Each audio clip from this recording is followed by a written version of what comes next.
Қымбатты тыңдаушы, балаларға арналған киелі кітап әңгімелеріне қош келдің. Көбірек киелі кітап әңгімелерін тыңдағың келсе, арнамызға жазылуға болады.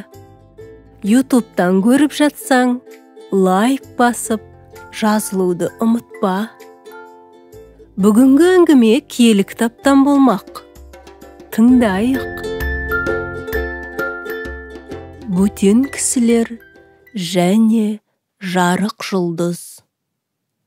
Мәриямның нәрестесіне 8 күн болғанда, оған Иса деп ат қойылды. Аздан соң Жүсіп пен Мариям оны Иерусалимдегі ғибадатханаға апарып, киелі заңға сай тұңғыш ұлдарын Құдайға арнады. Иерусалимде Шимон деген қарт пайғамбар тұратын. Құдай оған: «Сен құтқарушы патшаны көрмей, көз жұмбайсың», деп аян берген екен. Мәриям мен Жүсіп Исаны ғибадатханаға келгенде, ол да сонда екен. Шимон нәрестені қолына алып, Құдайды мадақтап, алғысын білдірді. «Уа Тәңірім, сенің айтқаныңдай, енді риза боп, бұ дүниеден кетемін. Өйткені мен құтқарушыны көрдім». Анна да баланы көріп, Құдайға ризашылығын білдірді. Бұл 84 жастағы әйел пайғамбар күні бойы ғибадатханада Құдайды мадақтап, дұға ететін. Енді Анна қаладағы құдайшылдарға олардың көптен күткен патшасы дүниеге келді деп хабарлап жүрді.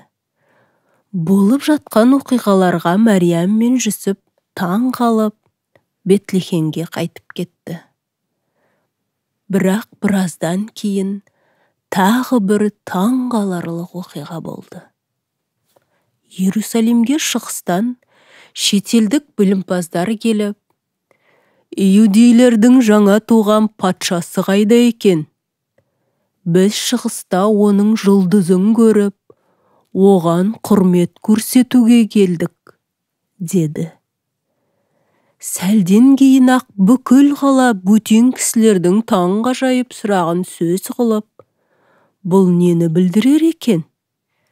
Римдіктер Израиль тағына отырғызған Ирод патша нәрестенің туғаны жөнінде хабар алғанда шошып кетті.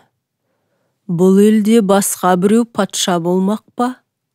Ирод ғұламалар мен дін басыларын шақыртып алып, оларға мынадай сұрақ қойды: «Құтқарушы патша Мәсіх қайда тууға тиіседі?» «Пайғамбарлар Бетлехемде деген», деді олар.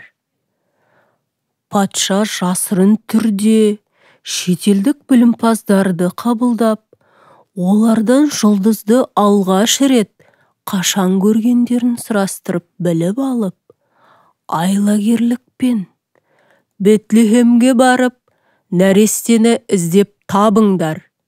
Мен де оған барып, қадір-құрмет көрсетейін», деді.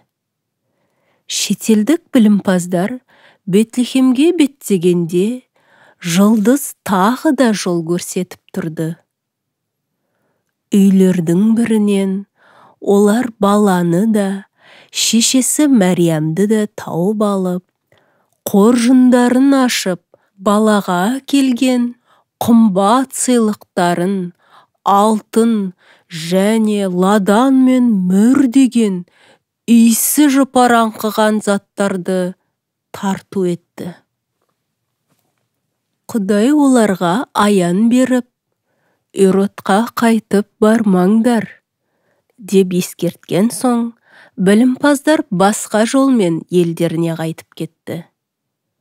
Олар кеткен соң, Жүсіпке бір періште аян беріп: «Тез орныңнан түрегел, нәресте мен Мәриямды алып, Мысырға қашыңдар.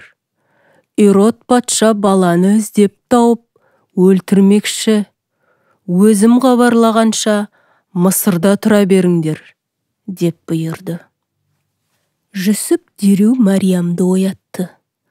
Олар біраз киім-кешек, нәрестеге қажет заттар мен Жүсіптің құрал саймандарын буып түйіп алып, жолға шықты.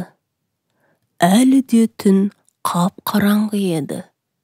Олар шаң басқан жолмен айдала арқылы Мысырға қарай жүріп отырды. Бұл елде баяғыда Жүсіп деген басқа біреуде өз отбасын қауіп-қатерден құтқарған еді. Білімпаздар өзіне қайтып келмегенін білгенде, Ирод тас-талқан болып ашуланды. Ол жаулары көп қатал кісі болғандықтан, біреу өзін өлтіріп, таққа отырып қояр деп, ылғи қорқып жүретін. Жаңа туған патша өзіне қауіп болмас үшін, Ирод қолдан келгеннің бәрін істеуге бел байлады. Сақшыларын Бетлехемге жіберіп, 2 жасқа дейінгі барлық ұл балдарды өлтірді. Ирод патша алаңсыз болғысы келді. Бұл азалы күнді Бетлехемдіктер ешқашан ұмытпай, жұрт Иродты бұрынғыдан да бетер жек көріп кетті. Осыдан кейін көп ұзамай періште Жүсіпке тағы да аян беріп, енді еліңе қайтуларыңа болады, Ирод патша өлді, деді. Сонда олар Назаретке қайтты. Мариям Шимон мен Аннаны, қойшылар мен алыстан келген білімпаздарды және баласы Иса туған кездегі керемет нәрселерді жиі еске алатын. Жылдар өте берді. Иса қайратты және зерек болып өсіп келе жатты. Оны Құдай да, білетін кісілердің бәрі де түгел жақсы көрді. Осы киелі кітап әңгімесін тыңдағаның үшін рахмет. Жүрегіңде санаңда қалсын. Кездескенше.